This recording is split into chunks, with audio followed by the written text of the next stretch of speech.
senior UDF leaders on the dais, UDF candidate Fatima Talia, UDF Congress workers, brothers and sisters, I'd like to welcome all of you here. Thank you for coming here in the sun. വേദിയിലിരിക്കുന്ന ഐക്യജനാധിപത്യ മുന്നണിയുടെ മുതിർന്ന നേതാക്കളെ, ഐക്യജനാധിപത്യ മുന്നണിയുടെ സ്ഥാനാർത്ഥി ശ്രീ ഫാത്തിമ തഹ്ലിയ, അതുപോലെ തന്നെ ഇവിടെ എത്തിച്ചേർന്നിട്ടുള്ള party പ്രവർത്തകരെ, ഇവിടെ എത്തിയിട്ടുള്ള സഹോദരി സഹോദരന്മാരെ, ഈ കടുത്ത ചൂടിലും നിങ്ങൾ ഇവിടെ എത്തിച്ചേർന്നിരിക്കുന്ന നിങ്ങളെ ഓരോരുത്തരെയും ഞാൻ ഇവിടേക്ക് സ്വാഗതം ചെയ്യുന്നു. We are fighting against the LDF in Kerala, but it is fully supported by Narendra Modi and the BJP. നമ്മൾ ഈ തെരഞ്ഞെടുപ്പിൽ കേരളത്തിലെ പോരാടുന്നത് LDF-നെതിരെയാണ്, ഇടതുപക്ഷ ജനാധിപത്യ മുന്നണിക്കെതിരെയാണ്. പക്ഷേ LDF-നെ പൂർണ്ണമായും നരേന്ദ്രമോദിയും BJP-യും പിന്തുണയ്ക്കുന്ന ഒരു സാഹചര്യമാണ് ഇവിടെ ഉള്ളത്. Because Narendra Modi knows that the only people that really challenge him, fight him, is the Congress party and the UDF. കാരണം നരേന്ദ്രമോദിക്ക് അറിയാം, നരേന്ദ്രമോദി എതിരിടാൻ കഴിയുന്ന, നരേന്ദ്രമോദിക്ക് വെല്ലുവിളി ഉയർത്താൻ കഴിയുന്ന ഒരേ ഒരു പാർട്ടി ഇന്ത്യൻ നാഷണൽ കോൺഗ്രസും UDF-ഉമാണെന്ന് നരേന്ദ്രമോദിക്ക് നന്നായി അറിയാം. I'm standing here in front of you. I'm out on bail. Narendra Modi took away my house, cancelled my Lok Sabha membership. I was interrogated for 55 hours by ED because I opposed Narendra Modi and the RSS. നിങ്ങൾക്കറിയാം, നിങ്ങളുടെ മുൻപിൽ ഇന്ന് ഞാൻ സംസാരിച്ചുകൊണ്ടിരിക്കുമ്പോൾ ഞാൻ ജാമ്യത്തിലാണ് പുറത്തു നിൽക്കുന്നത്. എനിക്കെതിരെ 36 കേസുകളുണ്ട്. എൻ്റെ ലോക്സഭാ അംഗത്വം അവർ അയോഗ്യമാക്കി, എൻ്റെ ഔദ്യോഗിക വസതി അവരെടുത്തു മാറ്റി. ഇതെല്ലാം ഞാൻ BJP-ക്കും RSS-നും എതിരെ പോരാടുന്നത് കൊണ്ടും അവർക്കെതിരെ സംസാരിക്കുന്നത് കൊണ്ടുമാണ് നരേന്ദ്രമോദി ഇത് ചെയ്യുന്നത്. I oppose the BJP because they divide India, they spread hatred, they spread anger in our country. ഞാൻ എന്തുകൊണ്ടാണ് BJP എതിർക്കുന്നതെന്ന് അറിയാമോ? അവർ ഈ രാജ്യത്തെ വിഭജിക്കാൻ ശ്രമിക്കുന്നതുകൊണ്ട്, അവർ ഈ രാജ്യത്തെ വിദ്വേഷം പടർത്തുന്നതുകൊണ്ട്, ഈ രാജ്യത്ത് മുഴുവൻ ദേഷ്യം കോപം പകർത്തുന്നതുകൊണ്ടാണ് ഞാൻ BJP എതിർക്കുന്നത്. And most important, they use religion in their politics.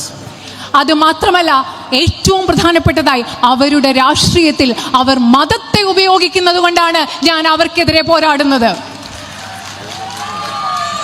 Just look, in every single speech of his, Narendra Modi talks about Hinduism, God and temples. നിങ്ങളൊന്ന് ശ്രദ്ധിക്കുക, നരേന്ദ്രമോദിയുടെ എല്ലാ പ്രസംഗങ്ങളിലും അദ്ദേഹം ഹിന്ദു മതത്തെക്കുറിച്ചും ദൈവത്തെക്കുറിച്ചും അമ്പലങ്ങളെക്കുറിച്ചും ഒക്കെ സംസാരിക്കാറുണ്ട്.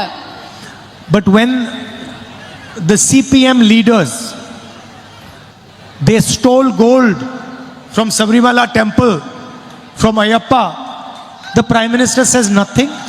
പക്ഷേ നിങ്ങളൊന്ന് ആലോചിക്കുക, ശബരിമല ക്ഷേത്രത്തിൽ നിന്ന്, അയ്യപ്പന്റെ ക്ഷേത്രത്തിൽ നിന്ന് CPM നേതാക്കൾ സ്വർണം മോഷ്ടിച്ചപ്പോൾ അദ്ദേഹം ഒന്നും പറഞ്ഞില്ല. Suddenly he has forgotten God. പെട്ടെന്ന് അദ്ദേഹം ദൈവത്തെ മറന്നുപോയി. Suddenly he has forgotten religion. പെട്ടെന്ന് അദ്ദേഹം മതത്തെ മറന്നുപോയി. Suddenly he has forgotten temples. പെട്ടെന്ന് അദ്ദേഹം ക്ഷേത്രങ്ങളെ മറന്നുപോയി. It is a proven fact that CPM leaders have stolen gold from Sabarimala and replaced it with brass. ഇത് തെളിയിക്കപ്പെട്ട ഒരു വസ്തുതയാണ്. CPM-ന്റെ നേതാക്കൾ ശബരിമലയിൽ നിന്ന് സ്വർണം കവർന്നെടുത്തിട്ട് അവിടെ ചെമ്പ് കൊണ്ട് മാറ്റി വെച്ചു എന്നുള്ളത് തെളിയിക്കപ്പെട്ട വസ്തുതയാണ്. And yet the Prime Minister does not say one word when he comes to Kerala. എന്നിട്ടും കേരളത്തിൽ വരുമ്പോൾ പ്രധാനമന്ത്രി ഇതേക്കുറിച്ച് ഒരു വാക്ക് പോലും പറയുന്നില്ല. Because he is supporting the left front. കാരണം അദ്ദേഹം ഇടതുപക്ഷത്തെയാണ് പിന്തുണയ്ക്കുന്നത്. Second thing, I've got 36 cases against me. I've had my house taken away. Why is there no BJP attack on the Chief Minister of Kerala? രണ്ടാമത്തെ കാര്യം എന്ന് പറഞ്ഞാൽ, എനിക്കെതിരെ 36 കേസുകളുണ്ട്, എന്റെ ഔദ്യോഗിക വസതി എടുത്തു മാറ്റി. പക്ഷേ എന്തുകൊണ്ടാണ് BJP കേരളത്തിലെ മുഖ്യമന്ത്രിയെ ആക്രമിക്കാത്തത്? How come there is no ED interrogation of Chief Minister?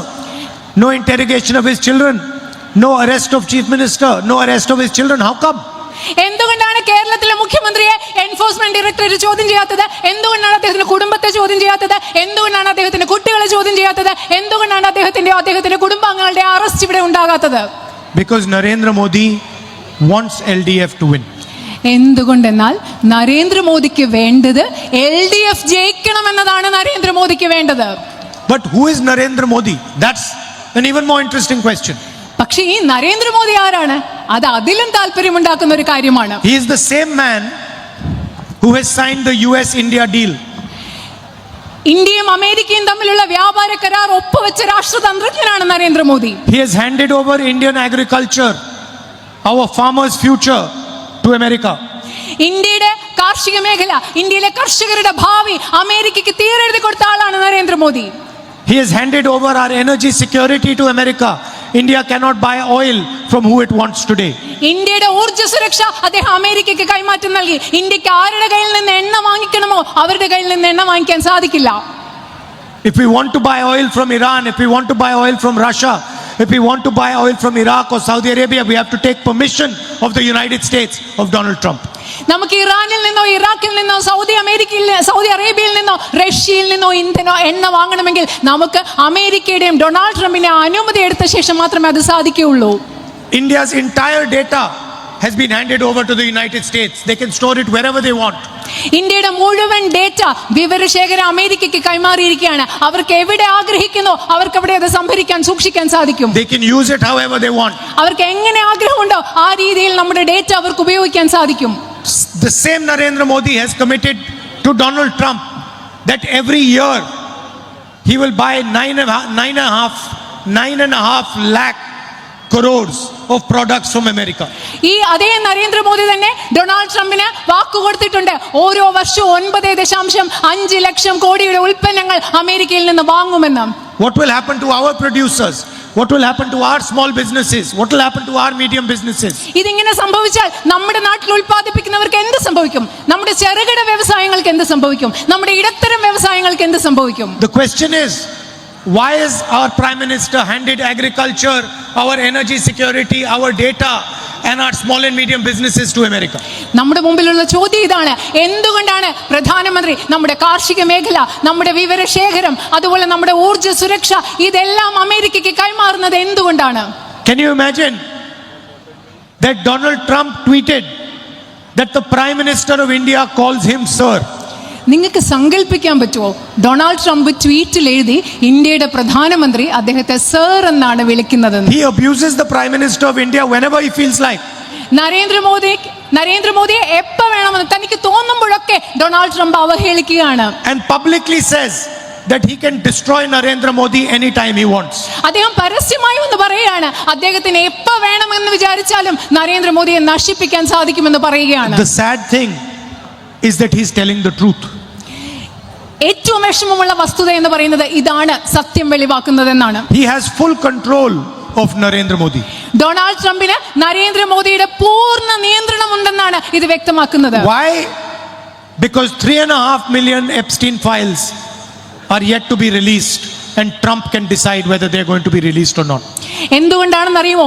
ഇനിയും 3.5 ദശലക്ഷം എപ്സ്റ്റീൻ ഫയലുകൾ പുറത്തു വരാനുണ്ട്. അത് എപ്പോൾ പുറത്തു വരണമെന്ന് ട്രംപിന് തീരുമാനിക്കാൻ സാധിക്കും. The secret of our Prime Minister's character is in those files.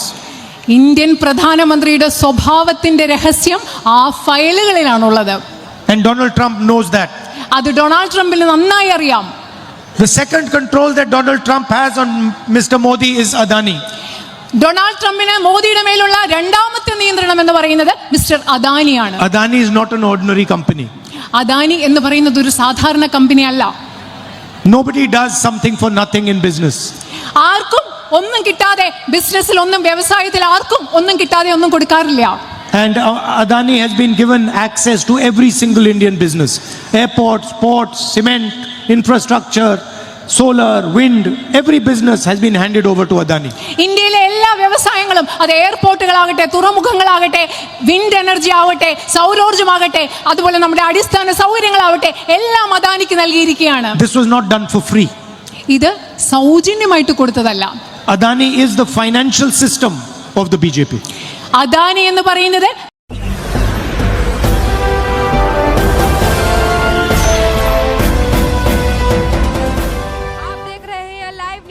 99 राष्ट्र सबसे पहले।